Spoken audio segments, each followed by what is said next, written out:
Hey everyone, today's topic is actually I have way more than four, so let me backspace there, but 1 minute habits that save me 20 plus hours a week. And I do these myself. Some of them I came up with myself, some of them I found on the internet, started doing them, and they have been so change like they have changed my schedule completely, so let's jump into it right away. Okay, decision elimination is the first one. I think a lot of people do these. Meal prepping has become more and more popular, but basically create default rules so you stop deciding. So, for example, have like an admin hour every week where you're going to do all of your financial admin or other admin that you don't like doing. There's no need to intersperse it throughout your days. Just batch it. Same thing goes for meal prep, and with regard to meal prep, it's not even the fact that you're making the lunch ahead of time. It's also that you don't need to make the decision. So oftentimes eating the same thing seems kind of boring, but those types of habits are truly very efficient and save you a lot of time. Moving on to the next, it is to batch the boring. So group low energy tasks into one container together. So maybe that's emails for you, answering emails. Maybe that is filming content. It might just be doing errands like mundane tasks, going to the grocery store, and then going to all the other stores or in person things that you might need to do. Basically touch things once, can be the motto here. Another example is that a lot of people have been doing, that I like have worked with, do batch all their meetings. So I find like Zoom meetings really draining. So why not batch all of those back to back to back? It's going to be a rough time, but it allows you to open up deep work sessions for other times of the week. So maybe have 2 days where you're taking all your meetings, for example, if you have that flexibility.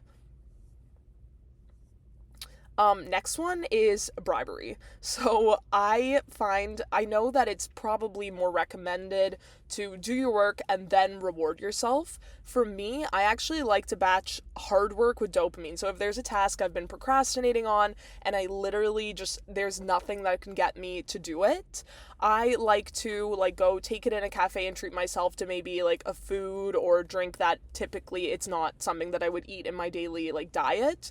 So like maybe you're getting yourself like a sweet treat or like a very indulgent latte or something like that. And then yeah, essentially do that task that you've been procrastinating with the reward. So it helps, for me at least, it really helps me overcome procrastination by pairing work with the reward. And it just makes the overall task more enjoyable. And oftentimes I will find out that there really wasn't any need to procrastinate it. It wasn't as bad as I had made it out to be, essentially. Next one is to stop. So I have an exercise science degree, and in that degree we learned that it's actually, once you're sort of tired, for athletes it's not good to continue training because you might, for example, be like running slower or adopting poor form, and if you continue training during that period you are teaching yourself to do that form or to run at that pace. And really, it's better to just stop and then continue training the next day when you have re-energized and you're able to be at your peak performance again. I personally think that when it comes to working, you should do the same. So stop immediately when you're being unproductive. Take a break and reset, move around. And so essentially, you're either doing or you're not. Like, don't spend time in the in between. Don't be procrastinating. In that case, you're just literally racking up screen time, or, I guess depending, maybe your work isn't on a screen, without actually causing any positive change. So I say get out in nature, take a walk, literally do some jumping jacks, whatever it may be, but don't be staring at your screen trying to get yourself to do the task when you just don't have it in you. This brings me to my next point, which is also like actually build in reset breaks. So even if you may not fully feel that you need it, every couple hours or maybe even every hour, like take a 5 to 10 minute reset and do something else. Like speak to somebody on the phone, exercise for like 5-10 minutes, meditate, do what you need to do, because I think that actually, even if you subtract that time, you will make it up by being much more productive, efficient, and creative during the periods when you are working. create a good enough standard. So perfection is a time leak, and honestly, I don't know if you guys have heard of analysis paralysis, but if you are too much a perfectionist, you are going to be working against yourself. So decide what done looks like before you start, and don't essentially give yourself a time slot to finish a task, and don't let it bleed into your entire day.